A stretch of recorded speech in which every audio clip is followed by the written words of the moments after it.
দুঃখ কষ্ট ছিল, আছে, থাকবে। দুঃখ কষ্ট ছাড়া কারো কখনো জীবন হয় না।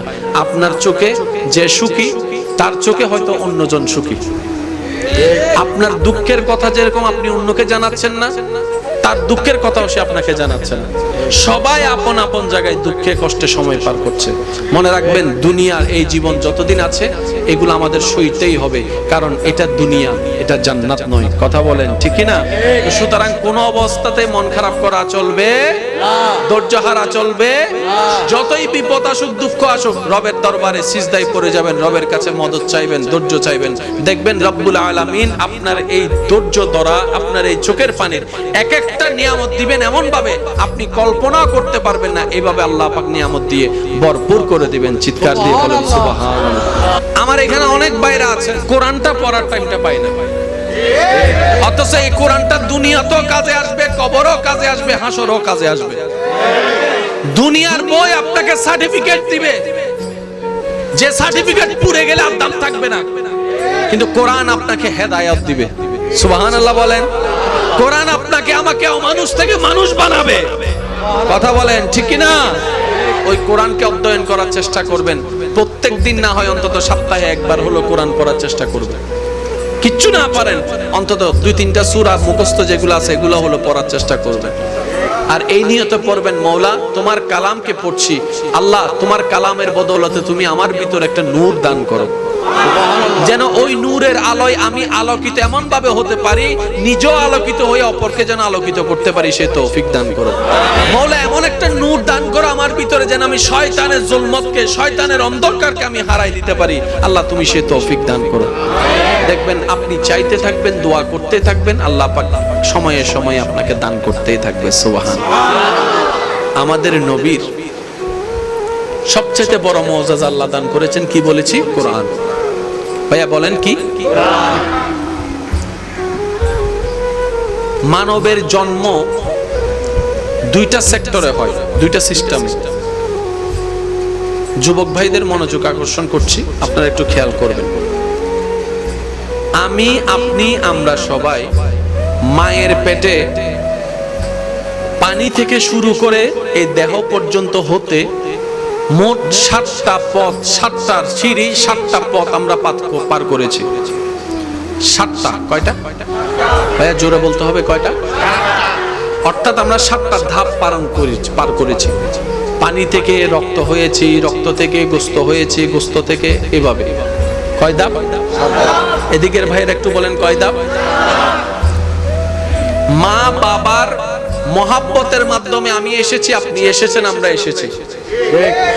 যে পানির মাধ্যমে আপনার আমার শুরু হয়েছে সেটাকে বিজ্ঞানের ভাষায় স্পাম বলে, আর কোরআনের ভাষায় খুলিকা মিম্মা ইনদাফিক ইয়াখরুজু মিন বাইনি সুলবে ওয়াত তারাইব। সুবহানাল্লাহ। আর একটু জোরে বলেন। এবার আসেন, মা বাবার যেই মহাব্বতের সাদৃশ্যের প্রমাণ আপনি আমি, ওইখানে 46,000 ক্রোমোজোম আছে। কয় হাজার? এবার 46,000-এর কয়জনের? মা এবং বাবার কয়জন? এবার 2জনকে 2 দিয়ে ভাগ করেন, 46,000 কত হয়? 23। কত? তাহলে 2টা শব্দ মনে রাখবেন। মানবের জন্মের পিছনে 2টা শব্দ কম্পালসারি, আমার আপনার সবার। একটা হচ্ছে 23 আর একটা হচ্ছে 7। বলেন সবাই। একটা হচ্ছে 23, শব্দ 2টা মনে রাখতে হবে। একটা হচ্ছে 23 আর একটা হচ্ছে 7। এই 2 স্টেপের বাইরে কোনো কেউ নাই। সবাই আমরা আস্তিক নাস্তিক বলেন, যে যাই বলেন না কেন, আমরা সবাই এই 2 এর ভিতরে আছি। একটা হচ্ছে 7 আর একটা হচ্ছে 23। এবার আসেন, কোরআনুল কারীম একটা সূরা আছে, যে সূরার মধ্যে আল্লাহ নিজের জন্মের কথা বলেছেন, যে আমি আল্লাহ জন্মগ্রহণ করি নাই, আমি কাউকে জন্ম দিই নাই। এই সূরার নাম হচ্ছে সূরা ইখলাস। সূরা, ভাইয়া জোরে বলেন, সূরা। আমি শুধু কোরআনের একটা মুআজিজা আপনাদের সামনে রাখার চেষ্টা করছি, জীবন্ত মুআজিজা কোরআনের। সূরার নাম কি? সূরা ইখলাস। একজন সবাই কি কোনো সমস্যা হচ্ছে ভাইয়া? কোন দিকে? এদিকে ক্লাস। এখন অনেকেই হয়তো না চিনলো, এখন চিনতে পারবেন। কুল হু আল্লাহু আহাদ। সবাই মিলে একবার পড়েন তো, বিসমিল্লাহির রহমানির রহিম। কুল হু আল্লাহু আহাদ।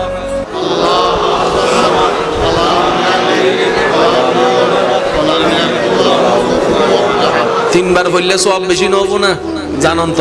আরেকবার পরে বলেন কুল হুয়াল্লাহু আহাদ আল্লাহুস সামাদ লাম ইয়ালিদ ওয়া লাম ইয়াকুল লাহু কুফুয়ান। আরেকবার বিসমিল্লাহির রহমানির রহিম কুল হুয়াল্লাহু আহাদ আল্লাহু সামাদ লাম ইয়ালিদ ওয়া লাম ইউলাদ ওয়া লাম ইয়াকুল লাহু কুফুয়ান আহাদ। এবার আমি পড়ছি, আপনারা শুনেন। কুল হুয়াল্লাহু আহাদ কয় আয়াত? আল্লাহুস সামাদ লাম ইয়ালিদ ওয়া লাম ইউলাদ ওয়া লাম ইয়াকুল লাহু কুফুয়ান আহাদ।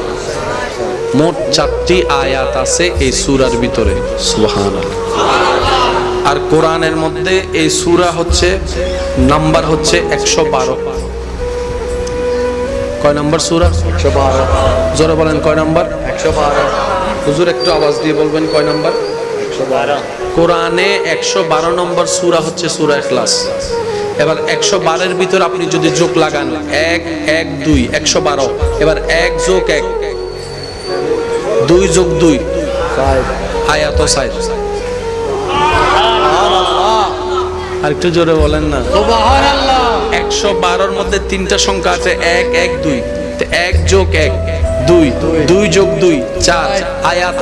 সূরা ইখলাসে 112 নম্বর সূরায় আয়াত 4। আওয়াজ এটা বড় হতে হবে।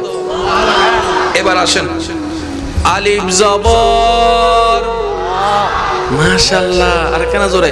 আলিফ জবর, বা জবর, তা জবর, জিম জবর, আলিফ জের, আলিফ জের, বা জের, আলিফ পেশ, আলিফ জবর, আলিফ জের, আলিফ পেশ, জের জবর পেশ। চিনি না মুসিনি?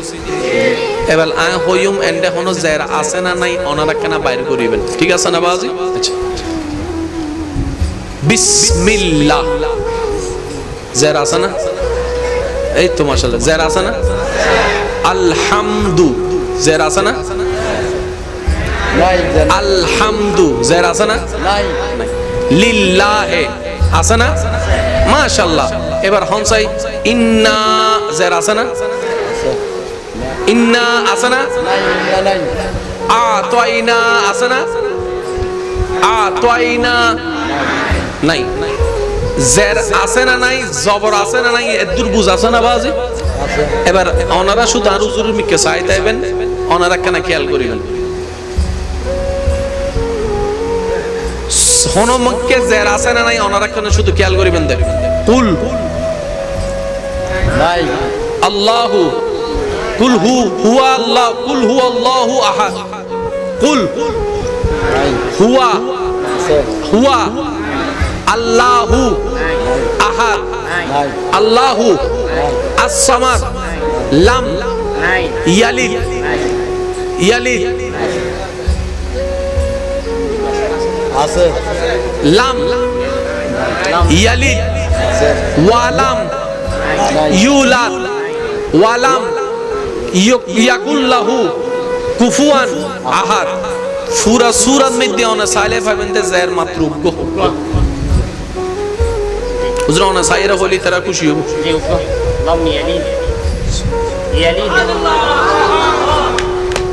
সুবহানাল্লাহ হুজুর সুবহানাল্লাহ।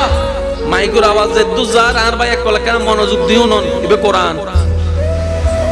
তারপর আবার ফুসল করছি, তারপর আবার ফুসল করছি, তারপর আবার ফুসল করছি, তারপর আবার।